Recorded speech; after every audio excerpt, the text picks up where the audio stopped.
Welcome to The Romantic Side of Suspense with Sarah Hemmerker. In each episode, she'll talk with your favorite romantic suspense authors. They will take you behind the scenes of the writing process, giving excerpts from their writing, and share stories about their writing life. One Final Target by Janice Cantore. Two wounded heroes, shattered by tragedy and paralyzed by guilt, must find their footing and work together to catch a killer. A warrant service in the San Bernardino Mountains goes horribly wrong when an IED blast kills 4 police officers. Devastated by the loss of her team, the lone survivor, Long Beach Sergeant Jody King, struggles with her guilt and grief, especially as the case remains open with no clear leads or suspects. Weeks after the explosion, Jody retires from the police department and returns to the mountain bomb site seeking peace and resolution, only to find herself in the crosshairs once again. Sam Gresham just happens to be in the right place at the right time when shots are fired at Jody. The newest detective for the county sheriff's department, Sam is assigned to work the IED, his first case back after his own traumatic loss. While Sam sees an opportunity to help Jody heal from her lingering scars, Jody hopes fresh eyes will bring new insight to the investigation. Because after this latest shooting, one thing seems clear. Jody has always been the intended target, and the threat may be much closer to her than anyone wants to admit. On this episode of The Romantic Side of Suspense, my guest is Janice Cantore. She's a former Long Beach, California police officer of 22 years, and she now writes suspense novels. So welcome to my show, Janice. Thank you very much. Very glad to be here. So let's just dive right in with some fun questions, I think, just about your writing life. What's your favorite spot for reading or reflecting on your current work in progress? Where do you like to go? Well, there's actually a coffee shop near me that is perfect for me. I actually like to be in a noisy place because it makes me concentrate on what I'm writing on. I find that if it's too quiet, I want to do anything but write.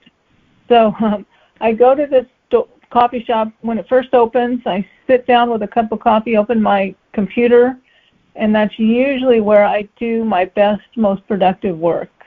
So that's my favorite place. Can't always go there, but that is my favorite place. And so what's your go-to when you need to pick me up to keep writing? Is it coffee or something else? Usually it's reading. I'll find I'll have to search for an author that, the author that I read when I first got started is a guy named Robert Craze, and just his writing style. For some reason, it just seems to spark in my mind, yeah, do it this way, do it that way. Either that, or I will pick up a writing book. I have several different books on writing that generally help me too if I get stuck or am confused about what I wrote the day before. Sometimes that happens. Oh, yeah, it does happen, readers. We sometimes do get confused, or sometimes. Yeah, we're not sure how we're going to tie it all together. And what about the titles for your books? How do you come up with those? And do they usually? I know you have a publisher, so do they usually stick or do they get tweaked? No, a two-part question. Not a single one of my titles has stuck. It's always been changed. It has always been changed. Even when they will generally do the research. They'll look up and see, like this last book, the book that is with the editor right now, the title that I titled it is just too common. There's too many that have that same name. Yeah. So I totally get that. But usually when I first started, I was writing series, so they wanted the names to make sense in the series. And they actually, to be honest with you, they do an awesome job. I can't complain about any of the titles at all. So. But it sounds like you still title your books though, so that you know you're not just writing book 3 in whatever series or. No, yeah, I always do title it, but I'm never surprised when they want to change it. So. Right. Yeah, that's always fun working with publishers on that. And it's even challenging because I'm like hybrid. I've had some books traditionally published, and I've had books, that I've indie published, and even the indie published ones, it's, you want to get that, that title that grabs the reader's attention, and sometimes it's just a really, really hard. Yeah, you do a lot of research. You ask people, I'm always like, hey, what do you think about these titles? And but it's hard to write a book if it's just like book A or No, I can't do that. I know people always say work in progress, WIP, and I don't know, to me that just sounds not very off-putting, so I never do that. Yeah, I mean, I don't even want to work on that. Yeah, so I might put that at the end of the book title, but I always have some sort of title for the book. So that leads, and you talked a little bit about this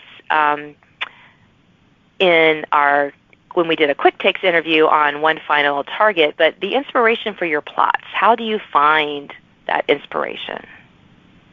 Usually, for the most part, it's from a news story, something that I happen to see that totally sit down and ask the what-if questions. What if this happened? What if that happened? Usually that's how it works. A couple of my books, though, were inspired by stuff that happened when I was working as a police officer. The very first book was a book called Accused, was inspired by, I was working as a juvenile detective, and we had this boy, I forget now how old exactly he was, but he was maybe 16, and he had killed a crossing guard and put her in the trunk of his car and was driving around showing his friends. So anyway, that's very bleak. But when I came to work and he was there, because at that point in time in California we couldn't put kids in jail. He just sat on a bench. Anyway, I just remember looking at him and thinking to myself, but what if he didn't do it? Now, in that particular case, he did do it. I don't recall now the disposition. However, but that was the genesis for Accused. What if somebody is accused of something horrible like that, but he really didn't do it? And in Accused, it's only the police officer that believes that he's innocent. So that was where that came from. And then other things like I worked during the Rodney King riots, and so I always wanted to write something that had to do with police being confronted by riots. Yeah. And so that's where Code of Courage came from. So. Anyway, so it's a variety of things. All that to say, I get my ideas from a variety of things. Yeah, I think that's one of the questions I think we often get from readers. How do you come up with your plots? How do you come up with so many of them? And I never quite know. I think my answers, and maybe you have this experience too, Janice, I feel like they kind of disappoint them a little bit. I'm like, as maybe a newspaper article. It could be, like you said, something that happened on the job, whether you work for law enforcement or not. We see things. We're always asking that what if kind of thing. And sometimes it's just out of the blue. You're just like daydreaming or something, and you're like, that would be interesting. So it's just like a bunch of different ways, and which I think is fascinating. I always love to hear how authors get their inspiration, but I kind of understand it. It's because it is from all over. It's never just one thing. Now, I guess if you only had one book in you, it might be one thing. Yeah, that's true. Yeah, I don't know about you, but I have so many ideas. I will never be able to write all the books I have. I mean, the ideas for books I have in my head, because they're just too many. Too many. Exactly, and there's not enough time in the day. There is not enough time in the day. What are we going to do about that? I mean, come on, they ought to give us more writing time. I feel like, we get cheated or something. So, exactly. So, but speaking of readers, like in questions I said, how do you connect with readers? What's one of your favorite ways that you hear from readers or to be able to talk to readers? Well, my favorite used to actually be book signing, but I have not done a book signing in a long time. They seem to, the bookstores disappeared, and then after COVID. When I lived in Hawaii, for 4 years, and there were no Christian bookstores anywhere on the island I lived on, so that's kind of gone away. Now, one thing I like to do is keep in touch with them on Facebook, I'm on a page with 4 other authors, and the Romantic Suspense A-Team, and people can join us, and Thursdays is my day to post. And so I really like posting interesting questions and interacting with readers like that. It's been fun. I mean, I would prefer being in a bookstore sitting and seeing people in person, but since I don't have that option at this point in time, I really enjoy connecting with readers on Facebook. Yeah, I'm not and really technical, so Facebook is like as technical as I get. I mean, I'm so impressed by your podcast and all the stuff that you do. I mean, that just strikes me as somebody who's incredibly organized and committed, and I'm just impressed. Well, thank you. Honestly, this podcast came about because I'm like, I need new content for my website and to post on social media, and I don't want to write anything else. Gotcha. Let me just talk, I love talking with other writers. It's fun, and hopefully my listeners and your readers and my readers enjoy that as well. So we are almost out of time for this interview, but let's close with, this may seem like a downer question, but I love that it's one you wanted to talk about. What is the most frustrating aspect do you find of writing romantic suspense? Again, well, it's the organization. It's making sure that everything is in a right kind of time frame, right kind of timeline. Like the two can't get together too soon. Right. But then it has to be interesting how they connect, and you don't want cliches. It can't be cliches, and they actually have to be both incredibly likable characters where you can totally understand why they'd be attracted to one another. And sometimes, staying away from cliches is really difficult, I find, with romantic suspense. Yes. I mean, they're cliches for a reason. Yeah. Right? Yeah. I mean, because we can relate to them, it is challenging. I was writing a scene the other day. I'm like, I can't say that. Everyone says that. I have to say it another way. It's, one of those meet cute kind of things. And I was like, but the cliche part, was whatever line. I don't remember what it was now, but it was something that if I said it, everyone would be like, yeah, that's a cliche.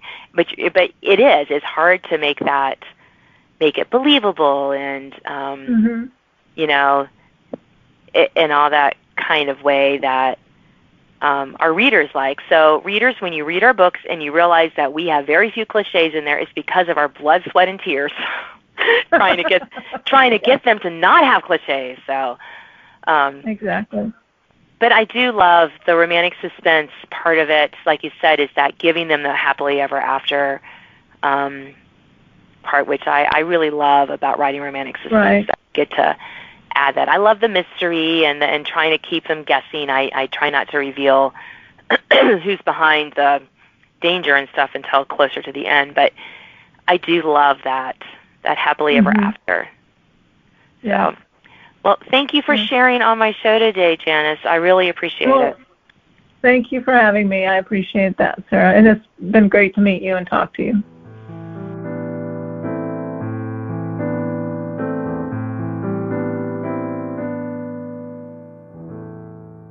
Now an excerpt from One Final Target by Janice Cantore. Sergeant Jody King tapped the butt of her handgun with her index and second fingers, an outward sign of inward anxiousness. She figured when she stopped being anxious about serving a warrant, it was time to do something else. Unease would keep her on her toes. Adding to the unease, the frigid pre-dawn temp. Cold and fidgety described her team. Everyone was ready to move. Snow had fallen earlier and was threatening again. Jody checked her team and saw 4 determined expressions and 4 spirals of icy breath swirling up into the air. A beach girl at heart, Jody felt out of her element in the mountain cold. But the target was here, and they would take him into custody.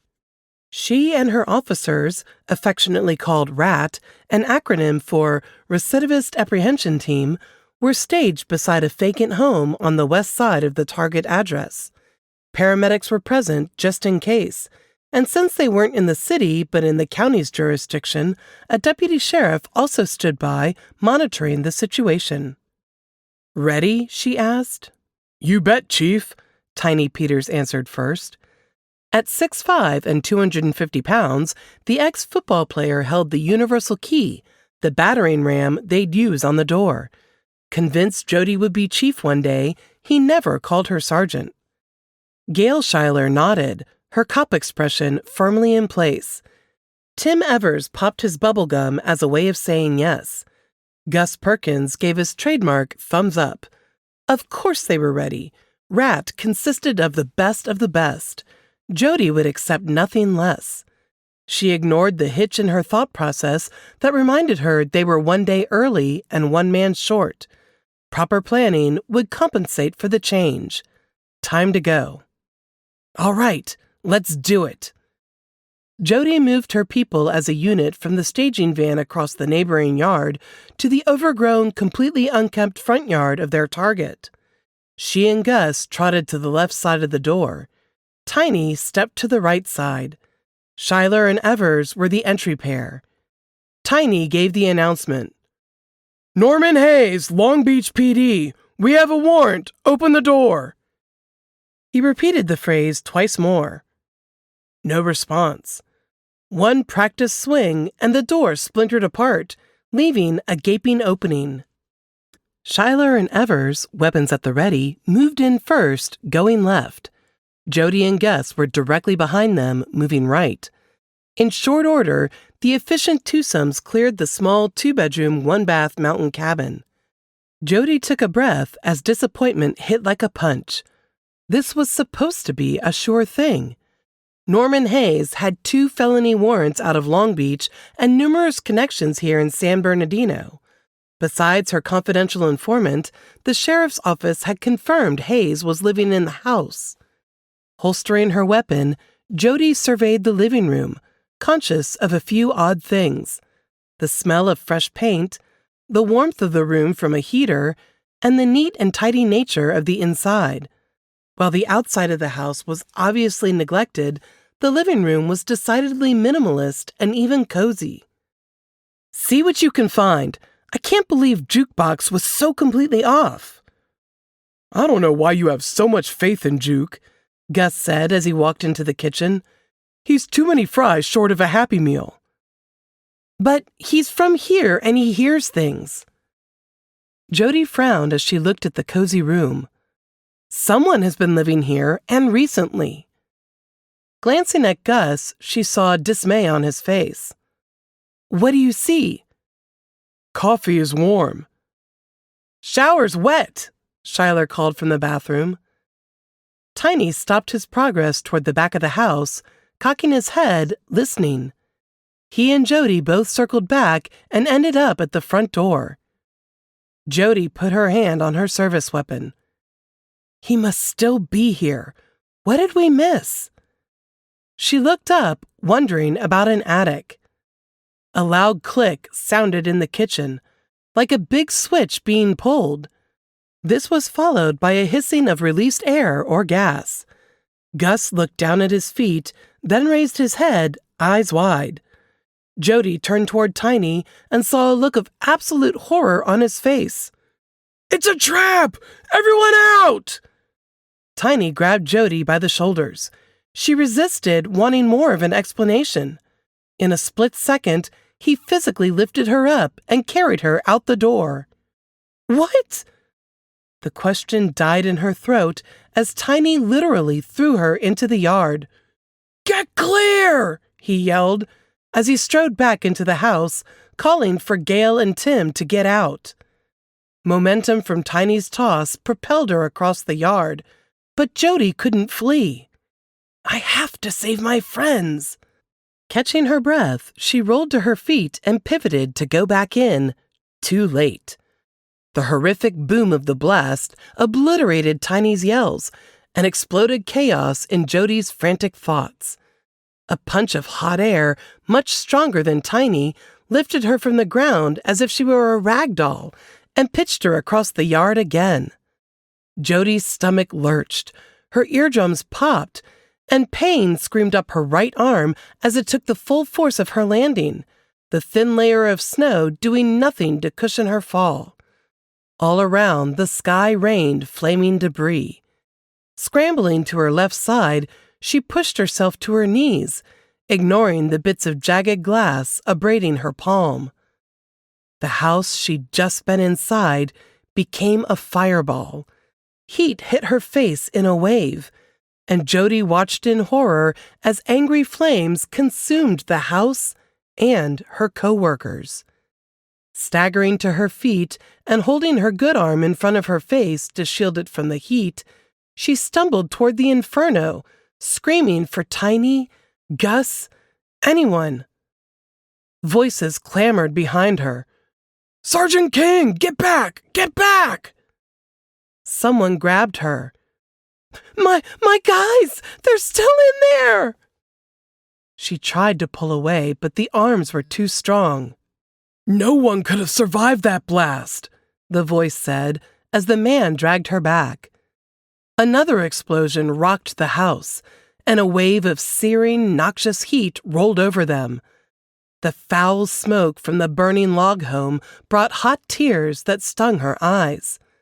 Coughing and fighting, Jody could not prevent herself from being dragged to safety. The paramedics forced her behind the waiting ambulance as fast-approaching sirens from alerted fire personnel drowned out her complaints. A swirling cloud of black smoke snaked across the cloudy sky, smearing it like ink. As darkness closed in, one thought ran through Jody's mind. How did something so routine go so horribly wrong? Thanks for listening to The Romantic Side of Suspense with Sarah Hammaker.